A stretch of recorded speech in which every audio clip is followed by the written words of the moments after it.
Good morning, my dear students.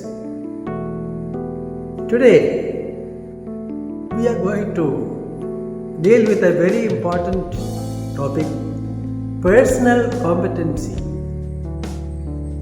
In order to understand this topic, I will begin with a short story. It is a story of the biggest football controversy ever. It was 19 minutes into extra time of the 2006 World Cup final. Tensions were high as both the teams had managed to score only a goal each. The infamous incident started when Materazzi of Italy stopped Zidane from jumping for the ball. Harsh words were exchanged between the players, and in a heated moment during the provocation, Zidane leaned forward and rammed his head into Materazzi's chest. For this action, Zidane earned himself a red card and was sent off the field. France had to play the remaining 10 minutes of the extra time without the man who had pushed them to their 1998 World Cup victory.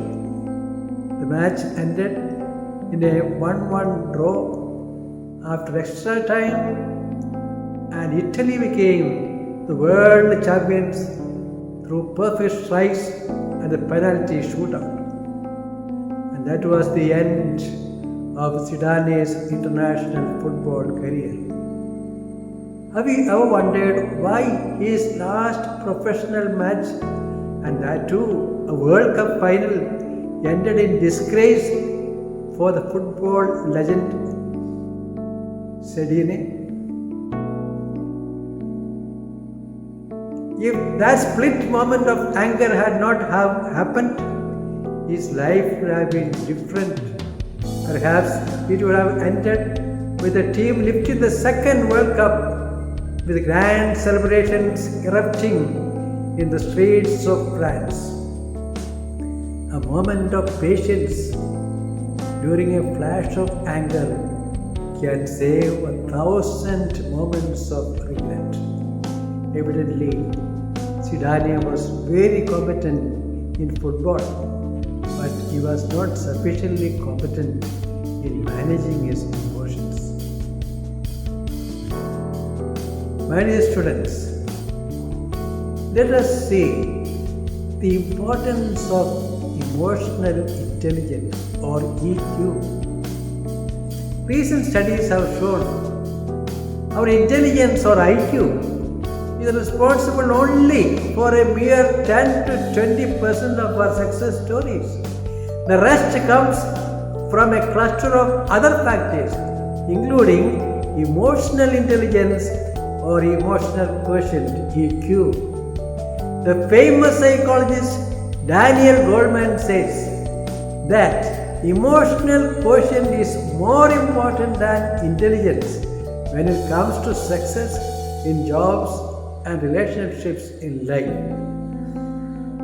Now let us see, what is emotional intelligence?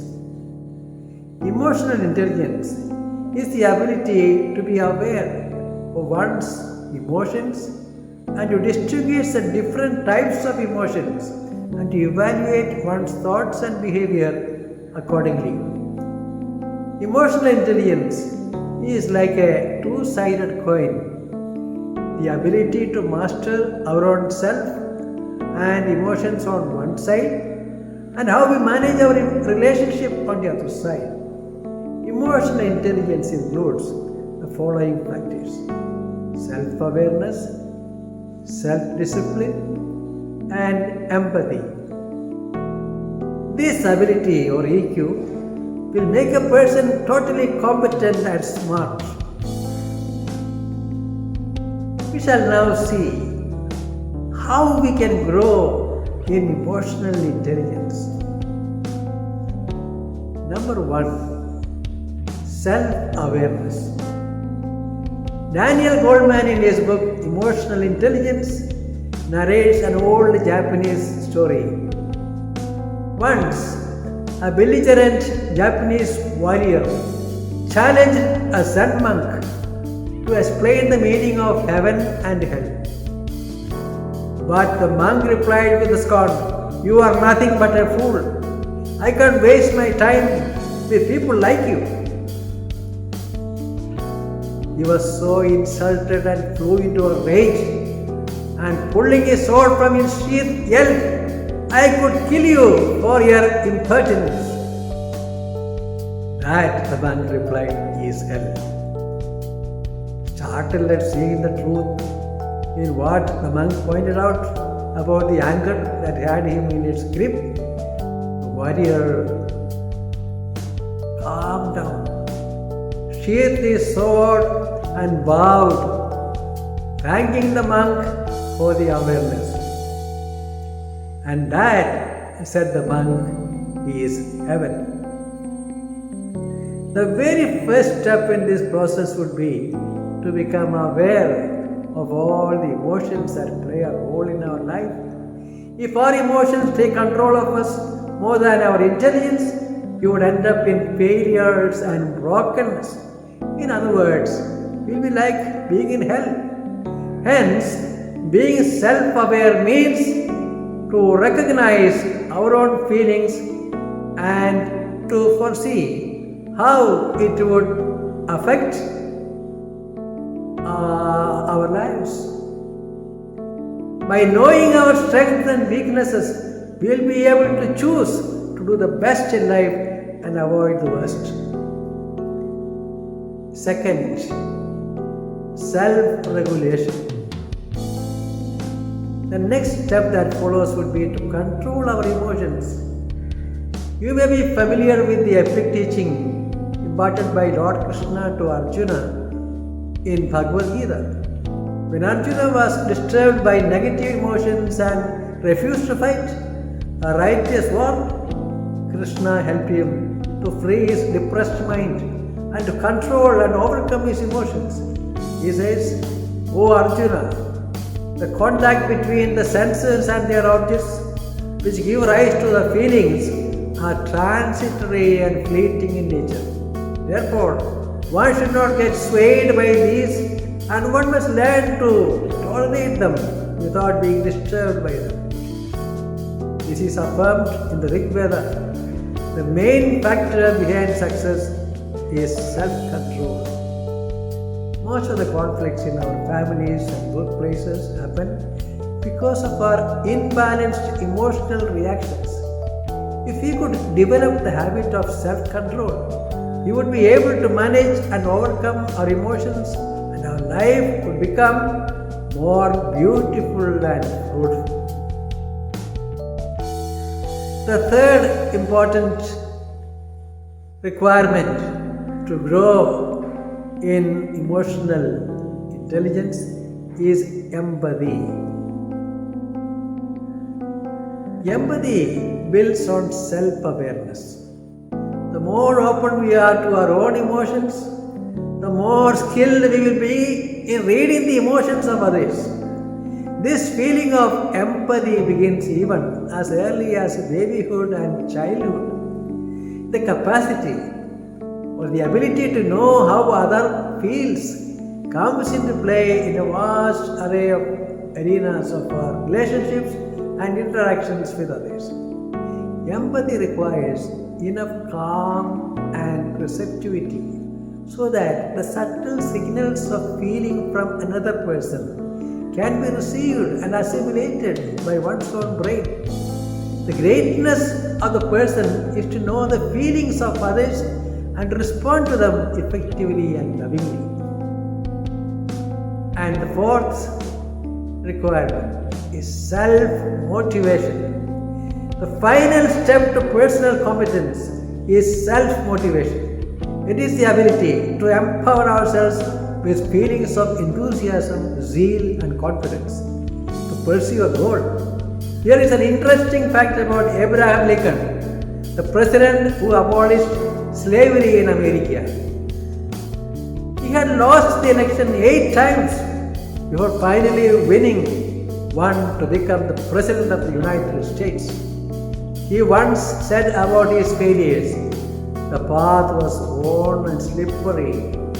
My foot slipped from under me, knocking the other out of the way. But I recovered and said to me, 'It's a slip and not a fall.'" If you look into the lives of high achievers in any discipline, they all had a goal and an intense desire to achieve it. They were committed and were ever ready to act upon opportunities to reach their goal. Therefore, it is important not to lose faith in ourselves even when confronted with many failures. This is a vital factor in all success stories. Next, we shall see how to master our emotions. Create a quiet space for yourself, away from study or work or other activities, and try to recognize the areas that need to be developed. So this is a very important exercise for you all. Evaluate yourself. What are your strengths and weaknesses? Try to get a feedback from others if you are unsure about certain areas. So you write down on the one side, left hand side, my strengths, and on the right hand side, my weaknesses. So after writing my strength and my weaknesses, then we do the second part of the exercise. List a few recurrent situations that cause you to react impulsively and emotionally. And the other side, write down an appropriate way to respond to it rather than to react. Try practicing the response the next time the situation occurs. There can be different types of occasions where you get agitated, you get very much depressed or angry, and then also how we can respond it appropriately. So we'll speak more about it in the class. Then we come to the next part of the lesson, social competence. These two parts, personal competence and social competence of emotional intelligence, can never be developed separately and can never exist independently. Hence, both these competencies are equally important for an individual to lead a fruitful life. Strong relationships contribute to a long, happy and successful life. When we sense that we have many friends and a supportive family to count on, we feel richer. Social competence and its components determine how we handle our relationships. This requires us to expand our awareness to include the emotions of other people.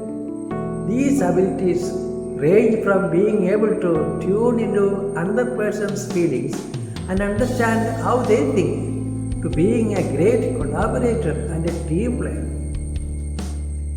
Second important means for growing in social competence is social awareness.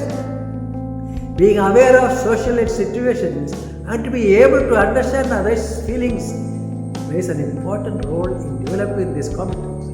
Being socially aware also implies the need to have a service-oriented outlook, that is, to sense the developmental needs of others and to cultivate different opportunities to bolster their abilities. Mother Teresa said that empathy must start with us. Do not wait for leaders, do it alone, person to person. Therefore, in order to lead a happy life, we should no longer complain about people who do not understand our needs. Rather, we would have to focus on growing in our social competencies by practicing empathy and serving others. And then, social skills. The driving purpose behind emotional intelligence and life in general is to build strong, healthy, and effective relationships. It is the social skills that enable us to succeed in inspiring other people and helping them to reach their full potential.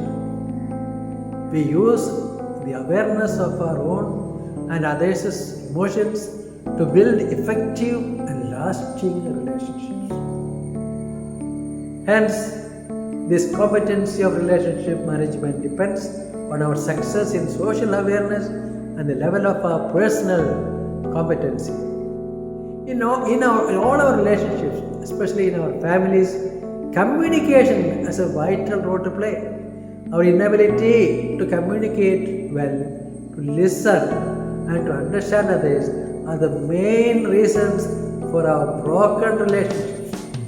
By listening and knowing each other, we may be able to build strong and loving bonds with others and thus help to negotiate and resolve disagreements.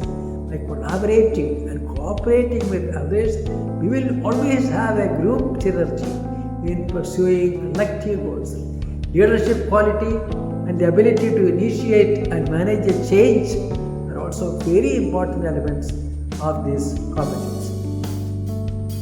Here are some tips to develop social competency. Improve your listening skills, identify other people's emotional states, work on making good real relationships rather than virtual ones, identify your role in your group or family, and write down some tips to improve it and practice it. In his book, Emotional Intelligence, Goleman strongly links EQ or emotional quotient with concepts of love and spirituality, bringing compassion and humanity to work. Emotional intelligence is not only meant for our own personal development or success in our career and family, but also on how to live our lives for others. As a famous writer once said, we are born to become the best version of ourselves. By developing our personal and social competencies, you will be able to become the best we are to become. Yajnath Ishwaran, a famous spiritual teacher, has once said, life is a trust and each of us is a trustee whose job is to use the assets entrusted to us for the greatest benefit to all. So my dear students, to sum up, we have seen in this class what is personal competence, which is mostly growing in emotional intelligence. We have discussed what emotional intelligence is and how to develop it. As part of this technique, I have given you 2 exercises which you can do it as a homework. Finally, we concluded the session saying that social competence is part and parcel of personal competence. We have seen how we can develop both personal and social competence by which we can make our life meaningful to us and enriching to others. Thank you. God bless you.